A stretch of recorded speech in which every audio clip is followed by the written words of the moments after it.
아이들이 여러 사람 모여 있습니다. 가위바위보로 순례를 정합니다. 순례에 걸리지 않은 아이 중 한 아이가 무엇인가를 발 앞에 놓더니 힘껏 찹니다. 순례가 된 아이는 멀리 날아간 이 물건이 땅에 떨어지자 그것을 가지러 뛰어갑니다. 마침내 그 물건을 주워서 원래 장소에 갖다 놓습니다. 그 사이에 아이들은 이곳저곳으로 숨었습니다. 순례가 숨은 아이들을 찾으러 다닙니다. 그러다가 한 아이를 찾으면 얼른 뛰어와서 자기가 갖다 놓은 물건을 발로 찹니다. 이렇게 하면 그 들킨 아이가 다시 순례가 됩니다. 그런데 혹 들킨 아이가 순례보다 먼저 뛰어와서 갖다 놓은 물건을 밟으면서 꽝! 이렇게 말하면 순례였던 아이가 다시 순례를 하게 됩니다.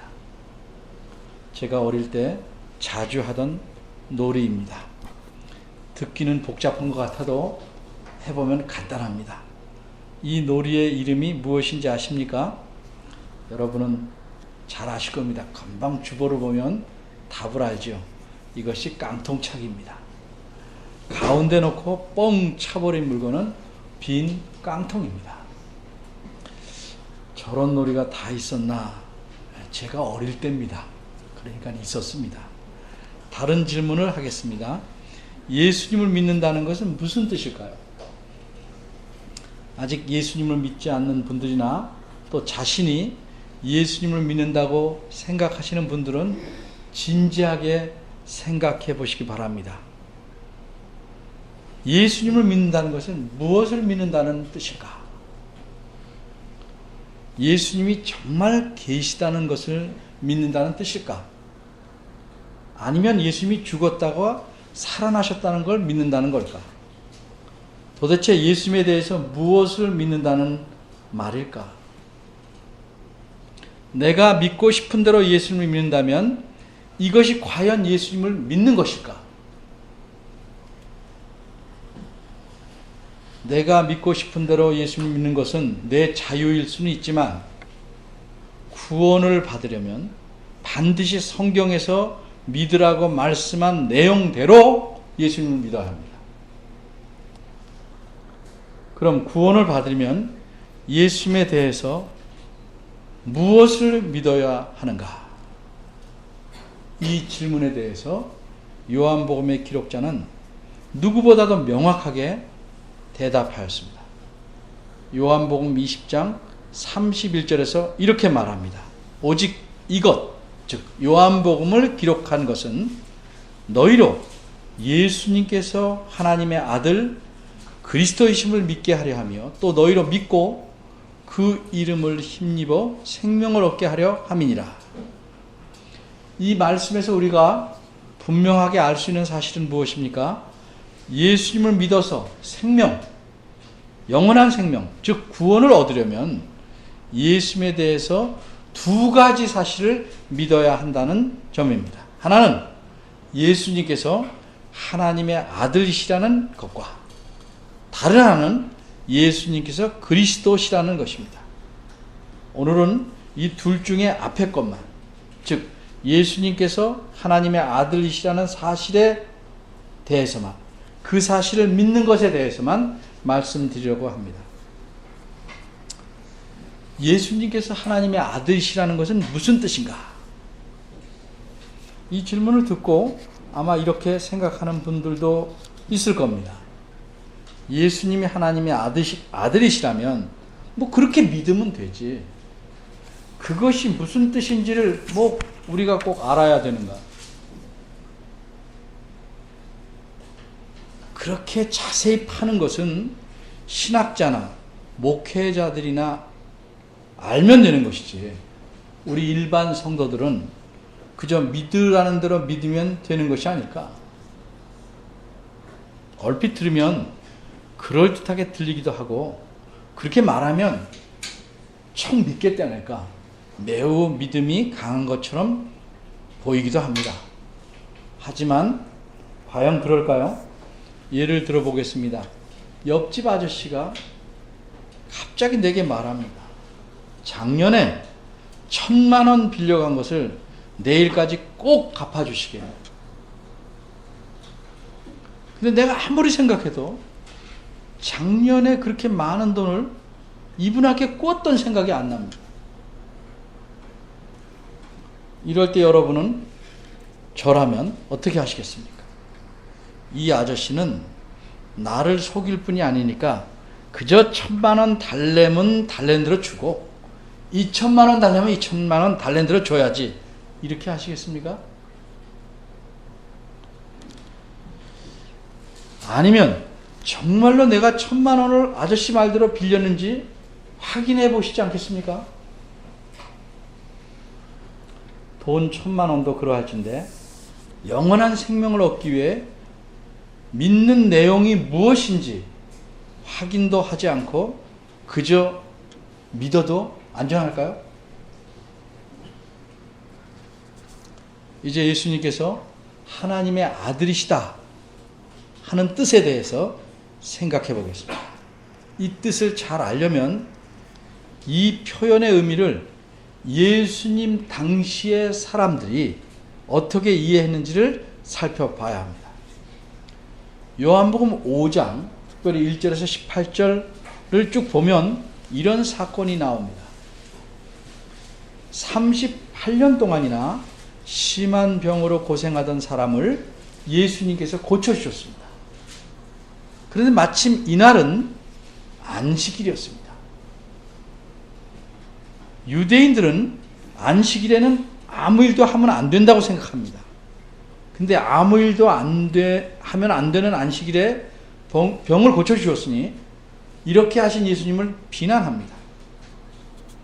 그러면 예수님이 가만히 계시면 좀 나을 텐데 또 이렇게 대답하십니다. 내 아버지께서 이제까지 일하시니 나도 일한다. 이 말을 들은 유대인들은 예수님을 죽이려고 합니다. 왜냐하면 예수님의 대답은 하나님을 심하게 모독한 것이라고 생각하기에 죽여야 마땅하다고 판단한 것입니다. 그런데 과연 예수님의 대답이 그렇게 심각하게 잘못된 것인가? 예수님께서 하신 말씀에 대해 다시 생각해 봅니다. 예수님은 하나님을 가리켜 내 아버지라고 표현하셨습니다. 예를 들어서 나를 아버지라고 부르는 사람이 있다면 분명히 그 사람은 내 자녀입니다. 예수님께서 하나님을 내 아버지라고 부르셨으니 예수님은 분명히 하나님의 아들입니다. 이것은 어떻게 보면 대수롭지 않은 것처럼 보일 수도 있습니다. 그런데 유대인들에게는 매우 심각합니다. 하나님을 아버지라고 불렀기 때문에 그럴까요? 아닙니다. 유대인들도 자신들이 하나님의 백성 또는 하나님의 자녀라고 생각하기에 하나님을 아버지라고 부릅니다. 그럼 뭐가 문제일까? 그런데 유대인들은 예수님처럼 하나님에 대해서 내 아버지, 나의 아버지라고 명확하게 부르지는 않습니다. 어째서 그렇습니까? 하나님은 신이시고 유대인인 자신들은 사람에 불과하기 때문입니다. 그런데 어찌 사람이 감히 하나님을 자신의 친아버지라는 뜻으로 부르겠습니까? 그런데 예수님은 하나님을 거침없이 내 아버지라고 표현합니다. 뒤집어 말하면 예수님은 자신이 하나님의 친아들이다 하는 뜻입니다. 사람의 아들은 사람이고 짐승의 새끼는 짐승이듯이 하나님의 친아들이라는 것은 자신이 본질에 있어서 하나님이라는 뜻입니다. 그래서 유대인들은 놀라고 분노하고 죽이려고 한 것입니다. 이 사실을 요한복음 5장 18절에서는 이렇게 표현합니다. 하나님을 자기의 친아버지라 하여 자기를 하나님과 동등으로 사무심이로라. 그러므로 예수님이 하나님의 아들이시라는 의미는 예수님도 본질상 하나님이시라는 겁니다. 그런데 하나님을 가리켜 내 아버지라고 하였으니 유대인들이 생각하는 그 하나님과는 구별된 존재입니다. 유대인들이 생각하는 하나님은 예수님 보기에는 아버지고 자신은 아들인 하나님이라는 사실입니다. 정리하면 예수님은 하나님이신데 아버지 하나님과는 구별된 아들 하나님이시라는 뜻입니다.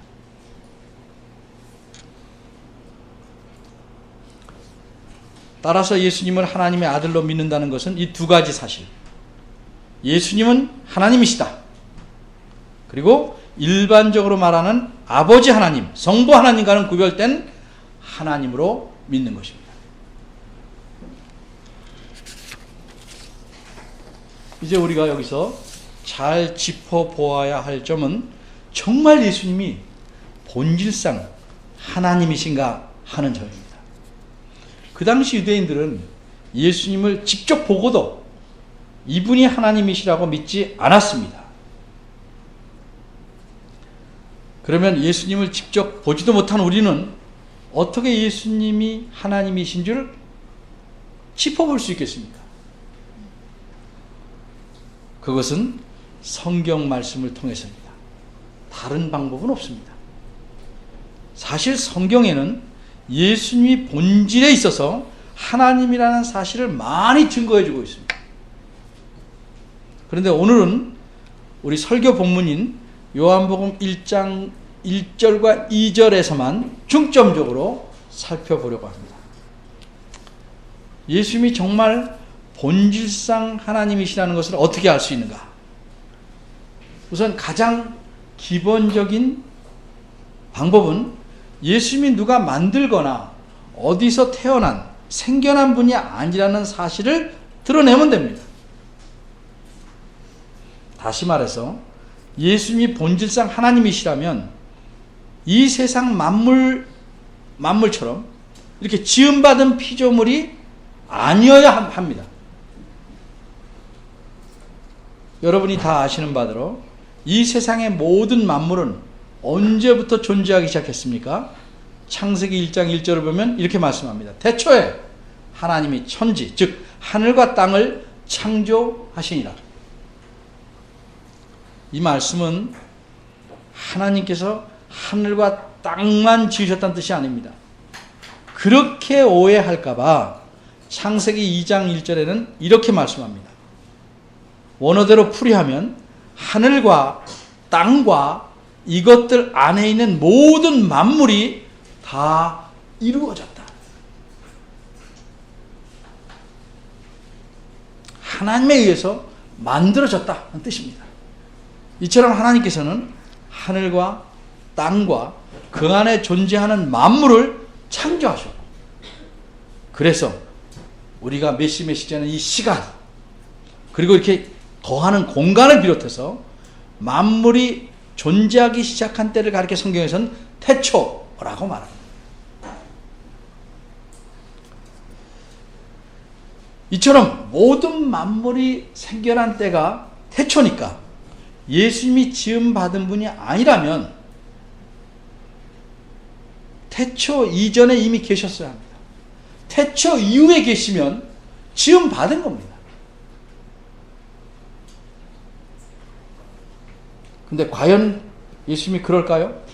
예수님은 도대체 언제부터 존재하기 시작하셨을까요? 오늘 본문 요한복음 1장 1절입니다. 1절이 이렇게 말씀합니다. 태초에 말씀이 계시니라. 여기서 태초는 창세기 1장 1절에서 말한 태초와 같은 겁니다.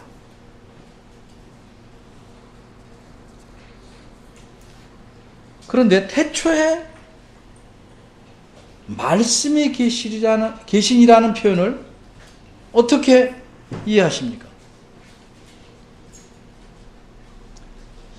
세상 만물을 하나님께서 처음 창조하실 때 예를 들면 빛이 있어라 이렇게 말씀하셨으니 그래서 태초에 말씀이 계시는 거구나 이렇게 이해하십니까? 그렇게 이해하는 것은 잘못입니다. 이 말 뜻은 그게 아닙니다. 여기 요한복음 1장 1절에 태초에 말씀이 계시니라서 말씀은 창세기 1장에서 하나님께서 말씀하신 그 말씀을 가리키는 것 아닙니다. 또 우리말 성경의 표현대로 창세기 있는 표현대로 가라사대를 의미하는 것 아닙니다. 그럼 여기서 말씀이란 무엇인가요? 요한복음 1장 1절에 18절을 여러분이 나중에 쭉 읽어보시면 또 읽어보신 분은 누구나 알 수 있듯이 1절에서 말씀이라고 한 것은 예수님을 가리키는 표현입니다.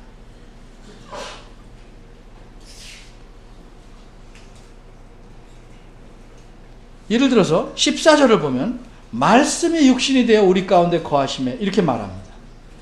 이것은 예수님께서 사람이 되어서 예수님의 제자들과 함께 사셨다는 사실을 말하고 있는 겁니다. 이렇듯 여기서 말하는 말씀은 예수님을 가리킵니다. 그러면 여기서 또 질문이 생기죠. 그러면 아예 1절에서 아예 태초에 예수님이 계시니라 이렇게 분명히 말하지 않고 왜 태초에 말씀이 계시니라 고 표현했는가? 예수님을 말씀이라고 표현한 것에 대한 학자들의 설명은 과장해서 말하면 그 견해가 수십 가지는 있습니다.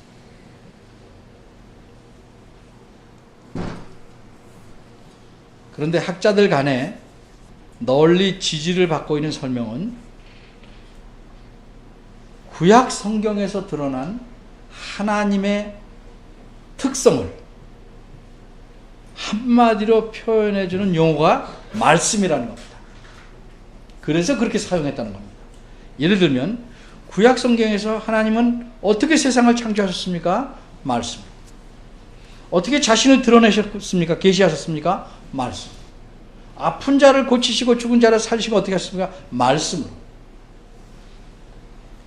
그래서 하나님의 무한하신 능력과 하나님의 놀라운 계시, 자기를 드러내신 것 이런 것을 한마디로 나타낼 수 있는 낱말은 말씀이 가장 알맞다는 것입니다. 좀 쉬운 예를 들면 일상생활에서 무엇이든 척척 잘 고치고 잘 만들고 하는 사람을 가리켜 뭐라고 표현합니까? 그 사람은 맥가이버다. 들어보셨나요? 어린이들 들어봤어요? 네. 맥가이버다. 이렇게 압축해서 표현하시는 것과 비슷합니다. 다시 1절로 갑니다. 태초에 말씀이 계시라. 이 말씀이 예수님이라는 걸 알았는데 그럼 이 문장의 뜻이 무엇일까? 이 문장에서 말씀이 태초 이전에도 즉 만물이 창조되기 이전에도 있었다고 생각하기는 좀 어렵지 않을까? 태초에 말씀이 계시라. 이게 태초에 있었다는 말이지 그 이전에도 있었다고 보기는 어렵지 않을까? 그래요. 우리말 성경대로 성경의 표현대로 본다면 쉽지 않을 수도 있습니다. 그런데 성경의 가르침을 우리가 정확하고 분명하게 알기 위해서는 원어의 표현대로 이해합니다. 여러분 모르신다 할지라도 가르치는 자는 그래서 원어를 알아야 되고 원어대로 설명해야 합니다. 원어를 보면 계신이라는 말은 이미 전부터 계셨고 쭉 계셔와서 지금도 계시다는 의미입니다.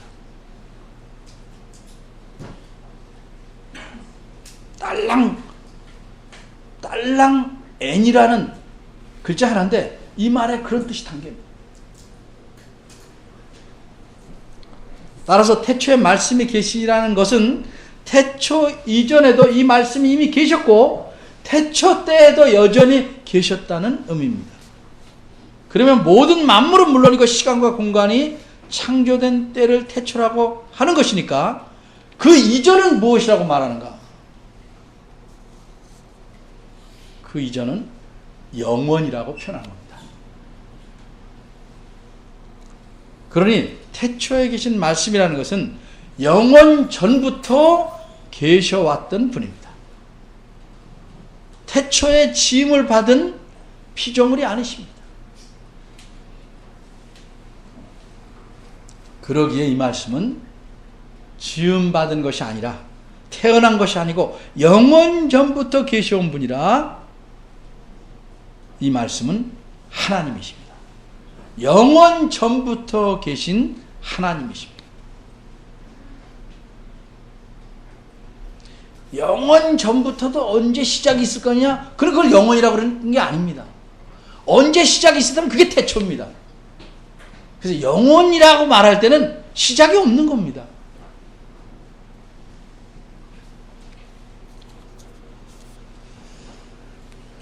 그래서 요한복음의 기록자는 아주 분명하게 오해의 여지가 없이 또렷하게 1절 끝부분에서 이렇게 선언합니다. 이 말씀은 곧 하나님이시니라. 이처럼 요한복음은 다른 복음서와는 달리 첫 구절부터 예수님께서 본질상 하나님이시라는 사실을 분명하게 말하면서 시작합니다. 18절을 봐도 뭐라고 했습니까? 본래 하나님을 본 사람이 없을 때 아버지 품속에 있는 독생하신 예수님입니다.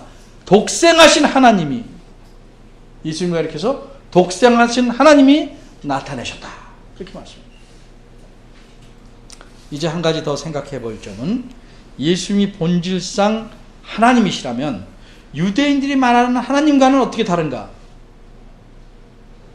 그 하나님과는 어떤 관계인가 하는 점입니다. 1절 중간을 보면 이 말씀이 하나님과 함께 계셨으니라고 말합니다. 여기서 말하는 하나님이란 유대인이 말하는 하나님입니다. 우리식으로 표현하면 성부 하나님입니다. 비슷한 표현이 2절에도 있습니다. 그가 태초에 하나님과 함께 계셨고, 여기서 그는 말씀을 가리키는 겁니다. 말씀이 예수님인 줄 기록자는 알기 때문에 그것이라, 그것 이렇게 표현하지 않고 그라고 표현한 것입니다. 원어대로 정확히 말하면 이분 이렇게 표현했습니다. 이분이라고 표현했습니다. 그리고 2절에서 하나님도 성부 하나님을 가리킵니다. 근데 우리말 성경에서는 구별이 없이 다 하나님으로만 표현했기 때문에 조금 헤아릴 수 있습니다. 그렇지만 원어대로 읽으면 구분이 분명하게 생깁니다. 먼저 한 문장을 예로 들겠습니다. 안개 속을 자세히 들여다보니 무엇인가 그 사람과 함께 있었다. 그 무엇은 사람이었다. 이 사람이 그 사람과 함께 있었던 것이다. 헷갈립니까? 안 헷갈리죠. 그 사람과 함께 있는 그 사람은 그 사람이었고 이 사람이 사람이었다는 건 이 사람의 본질을 말하는 것이죠. 물건이 아니고 사람이었다.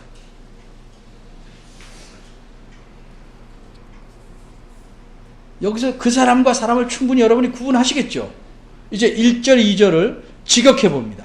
원어대로 직역하면 태초에 그 말씀이 계셨다. 그리고 그 말씀은 그 하나님과 함께 계셨다. 그리고 그 말씀은 하나님이셨다. 이분은 태초에 그 하나님과 함께 계셨다. 명확합니다. 이제 1절과 2절에서 알 수 있는 사실은 무엇입니까? 두 가지입니다. 예수님은 태초 이전부터, 즉 영원 전부터 계신 본질상 하나님이시라는 사실입니다. 또 한 가지는 무엇입니까? 유대인들이 말하는 그 하나님, 즉 성부 하나님과는 구별된, 이렇게 포개지거나 묶이거나 그런 거 아닌 구별된 하나님이시라는 사실입니다. 그러기에 예수님은 유대인들이 말하는 하나님을 뭐라고 부르셨냐면 아버지다. 자기는 하나님의 아들이라고 구별되게 표현하신 겁니다. 이것은 자신도 하나님이시지만 아버지 하나님과는 구별된 하나님이시라는 사실을 알려주시는 겁니다. 여기에 성령님까지 포함해서 말하자면 이분도 역시 본질상 하나님이시고 성부 하나님이나 성자 하나님과는 구별된 하나님이십니다. 그래서 우리는 성부, 성자, 성령 하나님을 삼위일체라고 표현합니다. 이제 정리합니다. 예수님을 믿는다는 것은 무엇입니까? 예수님을 하나님의 아들이시며 그리스도라고 믿는 겁니다. 이 두 가지를 다 믿어야 구원을 얻습니다. 이 두 가지를 빼놓고 아무리 다른 것들을 많이 알고 많이 믿어도 그것은 구원을 얻는 것과는 관계가 없습니다. 근데 이 두 가지 중에서 앞에 것, 즉 예수님을 하나님의 아들로 믿는다는 것은 무슨 내용을 믿는 것인가? 예수님께서 본질상 하나님이시고 동시에 성부 하나님과는 구별된 하나님이시라는 사실입니다. 이것이 구원받으려면 반드시 믿어야 할 내용입니다. 여러분, 예수님을 믿으십니까? 그럼 이 내용을 믿고 계셔야 합니다. 만일 그렇지 않다면 여러분의 믿음이라는 것은 아무리 확신이 강해도 빈 깡통일 뿐입니다. 그러면 마지막 날에 예수 그리스도께서는 나는 너를 모른다 말씀하시면서 이 빈 깡통을 저 멀리 뻥 차버리실 겁니다. 그러면 우리는 어둠 속에서 슬피 울며 이를 갈게 될 것입니다. 이런 불행한 일이 여러분에게, 우리 모두에게 일어나지 않기를 간절히 바랍니다. 기도하겠습니다.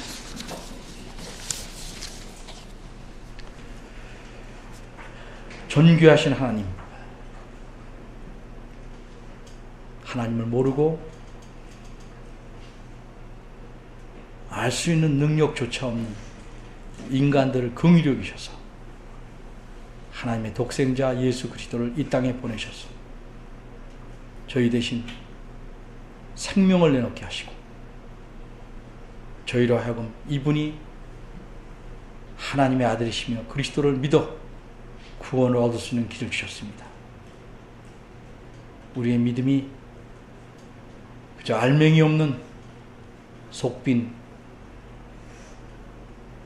것이거나 아무 쓸모짝이 없는 빈 깡통 같은 것이 되지 않도록 우리의 믿음의 내용을 반듯하고 충분하게 채워갈 수 있도록 하시고 하나님 말씀을 통해서 이 믿음 위에서 더욱 하나님을 존중하며 섬기며 살아가는 저희들 되도록 은혜 주시길 바랍니다. 예수님의 이름으로 기도합니다. 아멘. 다 같이 일어나서 성경 4장 보시겠습니다.